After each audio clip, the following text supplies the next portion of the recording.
দেখো আজকে রাতে আমরা বানাচ্ছি খিচুড়ি। আর এদিকে দেখো শুকনো লঙ্কা তেলের মধ্যে আর একটু জিরে ফোড়ন দিয়ে দিয়েছি। তারপরে দেখো যা বাড়িতে একটু অল্প সবজি ছিল ওগুলো দিয়ে আজকে বানাবো। মানে প্রচুর হারে ঠান্ডা পড়েছে এখন, মানে অল্প সবজি দিয়ে কি করে খিচুড়ি বানাই দেখো আমি বানিয়ে নিচ্ছি। যেটা বাড়িতে আছে সেটা দিয়ে বানিয়ে দিচ্ছি। এখানে সব কিছু দিয়ে দিয়েছি।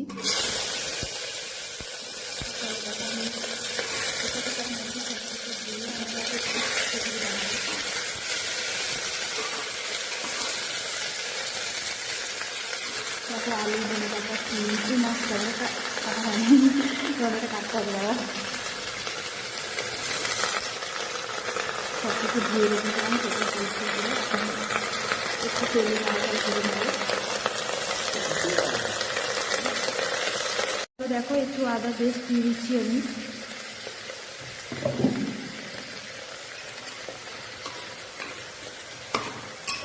আর এই বুঝতে পারছো ঠান্ডা ঠান্ডায় গরম গরম খিচুড়ি ও কী লাগবে। তোমাদের দাদা এই খিচুড়ি খেতে পছন্দ করে অবশ্যই কিন্তু কমেন্টে জানাবে।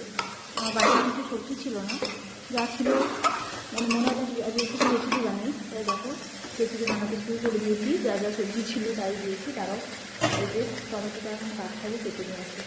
দেখো ওদিকে দিয়ে দিলাম তরকারিটাকে। আর এখানে দেখো বেশি ডাল ছিল না, দু রকম ছিল। এদিকে ছোলার ডাল আর এদিকে মুসুর ডাল, এটা দিয়েই বানাবো।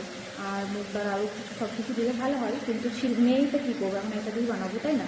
তো চলো এখন এটাকে ভালো করে ধুয়ে নিয়েছি। এখন ডালটাকে দিয়ে ভালোভাবে একটু নাড়াচাড়া করে ভেজে নেবো। দেখো ডালটা দিয়ে দিয়েছি। এখন একটু রং দিয়ে দিচ্ছি, হলুদ দিয়ে দিলাম। এরপর দিয়ে দেবো পরিমাণ মতন লবণ। এরপর দিয়ে একটু ভালো করে নাড়াচাড়া করে নেবো।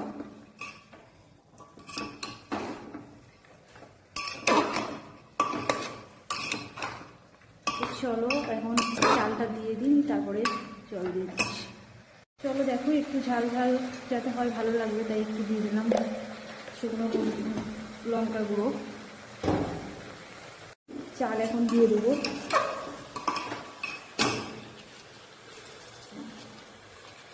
তো দেখো চালটা দিয়ে দিয়েছি। চলো এরপর দিয়ে দেবো জল।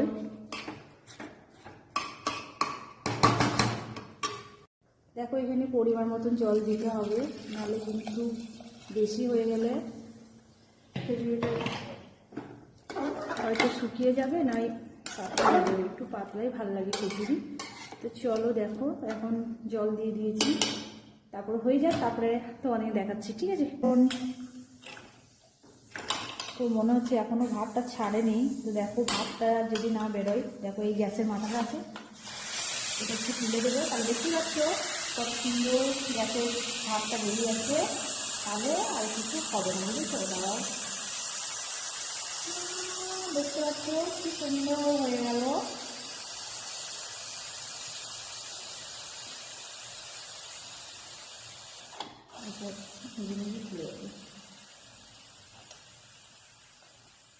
এরকম অবস্থায় কখনো এই প্রেশার কুকার খুলতে যাবে না, ভাতটা লাগবে একদম বাষ্ট হয়ে যাওয়ার সম্ভাবনা থাকে বেশি। তার জন্যে দেখো এরপর কি সুন্দরভাবে খুলে যাবে নিজে নিজেই। আমি জানি না কেমন হচ্ছে, বুঝতে পারছি না।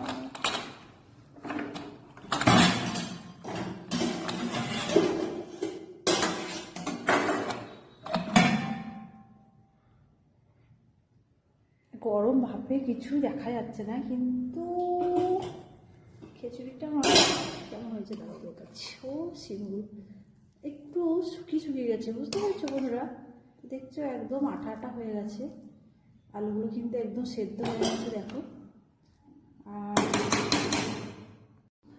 চলো এই দেখো আমি বানানোর সময় কিন্তু ধনেপাতা দিয়েছিলাম, আবার উপর থেকে আমি একটু ধনেপাতা দিয়ে দিচ্ছি। আর দিয়ে দেবো একটু ঘি, আর হাতটা ধুয়ে আসি। তো চলো আমার ঘি খেতে খুব পছন্দ করি, তার জন্য দেখো আমি এখানে বেশি দিচ্ছি না, অল্প করে দিচ্ছি। ও কি সেম জানো বন্ধুরা, কি লাগছে এই শীতে গরম গরম খিচুড়ি, দারুণ লাগে কিন্তু। তো চলো আর সামান্য একটু করে দেবো, বেশি দেবো না। আর একবার ঢাকা দিয়ে দেবো, তারপরে খাবার সময় আবার দেখা হচ্ছে তোমাদের সঙ্গে। আমার খিচুড়িটা কেমন বানিয়েছি সেটা কিন্তু অবশ্যই বলবে, ঠিক আছে।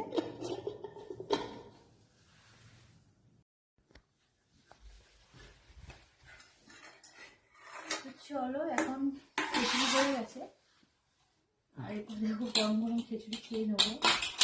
আর প্রচুর ঠান্ডা পড়েছে গো আমাদের এদিকে, তাই তার জন্য আজকে আর কিছু বানাইনি, শুধু খিচুড়ি। আর এইদিকে দেখো মাছ আছে, মাছ দিয়ে খাবো। তো তোমরা কে কে মাছ দিয়ে খিচুড়ি পছন্দ করো অবশ্যই কিন্তু কমেন্টে জানাবে, হ্যাঁ। আর খিচুড়ি কী বলো তো, একটু বেশি মনে হচ্ছে চাল দিয়ে ফেলেছি, তাই একটু টান টান হয়ে গেছে। তো যাই হোক, রাতে তো একটু খেয়ে নেবো, এতটা খেতে পারবো না। আর এইদিকে দেখো মাছ,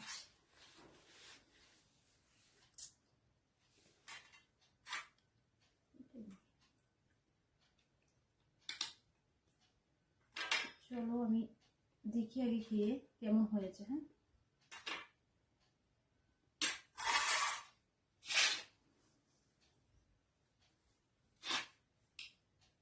একদম গরম।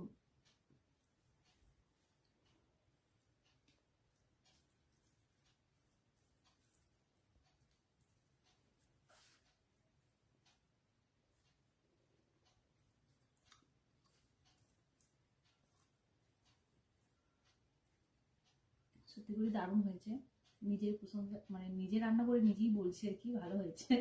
কি করবো বলো। চলো আমি দেখো এখন মাছ দিয়ে খাচ্ছি খিচুড়ি, একটু বেগুন ভাজা পাঁপড় ভাজা হলে ভালো হয়, কিন্তু যা ঠান্ডা পড়েছে আমরা আর বানাতে পারলাম না, যেটুকু সবজি ছিল। আর এটা বানিয়েছিলাম দুপুরে ভাত খাওয়ার জন্য, এটা রয়ে গেছে, তাই ওটা দিয়ে আমি এখন এই খিচুড়িটা খেয়ে নেবো। আলুগুলো দেখো কি কি গরম। সিম সিম দিয়েছি, এই মানে ঠান্ডার সময় যদি সিম খাওয়া হয় খুব ভালো ভালো লাগে ভাজা খেতে।